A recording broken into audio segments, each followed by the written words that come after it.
How the ultra-elite hide their riches and pass it down from generation to generation, Part 2. Hey there, and welcome back to another video of Finance Sense, where we cover all the latest trends in the financial markets and the economy. In the last video, we discovered how the ultra-elite handle the challenge of passing on their wealth from generation to generation. They used nifty financial vehicles called trusts, which let them control their money without directly owning it. It's like a safety vault protecting the richest from lawsuits and big estate taxes. But that's not all. They've also got another secret weapon, life insurance, which they call the AND asset. By combining trusts and life insurance, they create smart plans to keep their money safe and growing for future generations. Here comes the exciting part. They can borrow against their life insurance policies. It's like taking a loan from their own insurance. Then, they use that money to invest in different opportunities, making big returns and moving their finances around cleverly. So, it's like having the best of both worlds, protecting their wealth while making it work hard for them. So you might be wondering, how does this whole borrowing against life insurance thing work? Well, let me break it down for you in an easy to understand way. Make sure to hit that thumbs up, and if you're new to this channel, subscribe and turn on the notification bell to stay updated with our videos. Now, let's get on to the video. How does taking out a loan on your life insurance policy work? When you approach the insurance company, they provide you with an unstructured loan without many questions asked. You can specify the amount you want, like saying you need a $250,000 loan. Unlike traditional bank loans, you don't have to repay this money because the insurance company knows that eventually you will pass away, and they have a contract to pay when you pass away.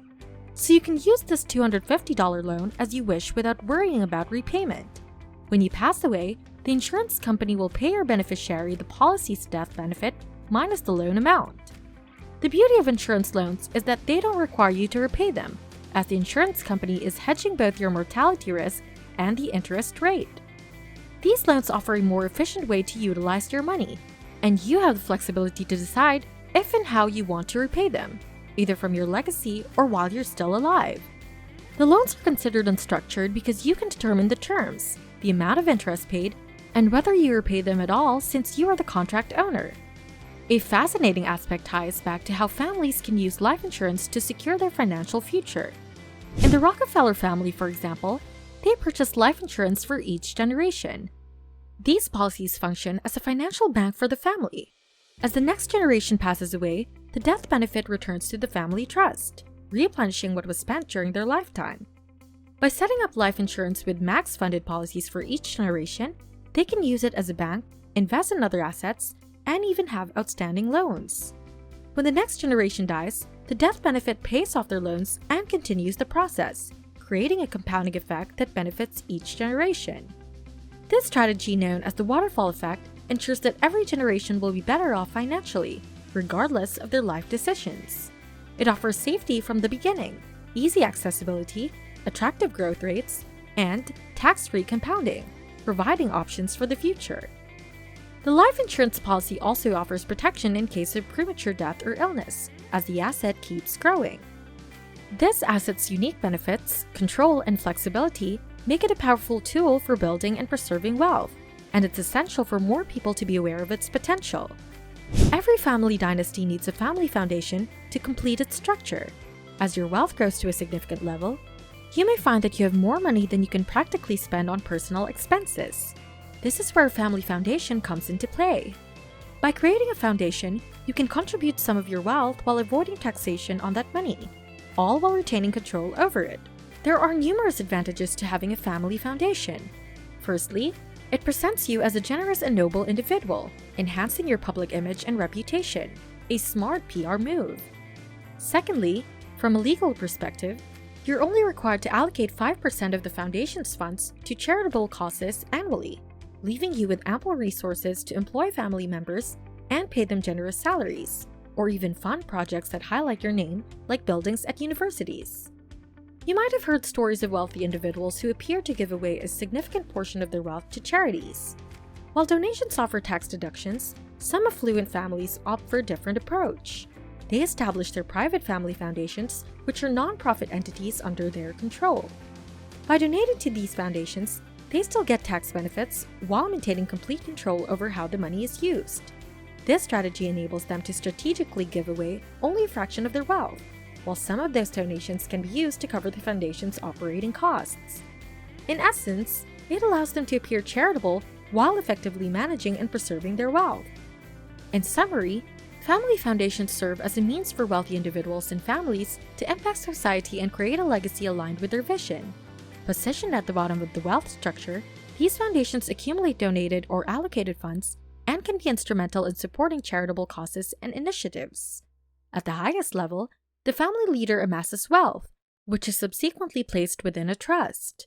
The other family members become beneficiaries of this trust and possess their own life insurance coverage. Any surplus funds can be allocated to the family foundation to pursue additional long-term objectives. When a family member passes away, the payout from their life insurance policy flows back into the trust, ensuring the continuous expansion of the family's fortune. To handle this complex financial setup, families often establish a family office comprising top-notch wealth management advisors. The aim is to maintain privacy and discretion about their financial arrangements, as many wealthy individuals prefer to keep the details of their trusts, foundations, and life insurance strategies low-key. By avoiding the limelight, they can better control the flow and preservation of their money. Interestingly, despite the advantages of these financial strategies, they aren't commonly discussed or widely known. This is partly because some of the same affluent individuals who employ these tactics also create confusion in the education system and discourage people from considering life insurance as a valuable tool for wealth management. Financial pundits might wrongly label life insurance as an investment, causing people to overlook its potential benefits. In reality, many people opt for term life insurance and focus on stock market investments, which might not be as effective for long-term wealth preservation and control. The lack of widespread awareness is due to a combination of various factors, including the financial industry's incentives, commission structures, and the secretive nature of the ultra-wealthy. To maintain policy flexibility and maximize its value, specialized advisors work to keep the base premium as minimal as possible, while front-loading and financing the policy through alternative means. This contrasts with typical life insurance policies, which may not offer the same advantages for estate planning and wealth growth.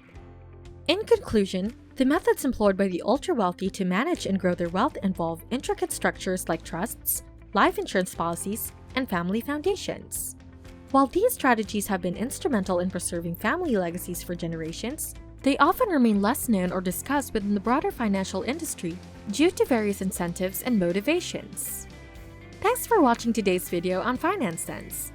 If you found the insights valuable, don't forget to give it a thumbs up and subscribe to our channel to stay updated with our latest content. And as always, we love hearing from you. So drop a comment below with your thoughts and questions. Until next time, take care!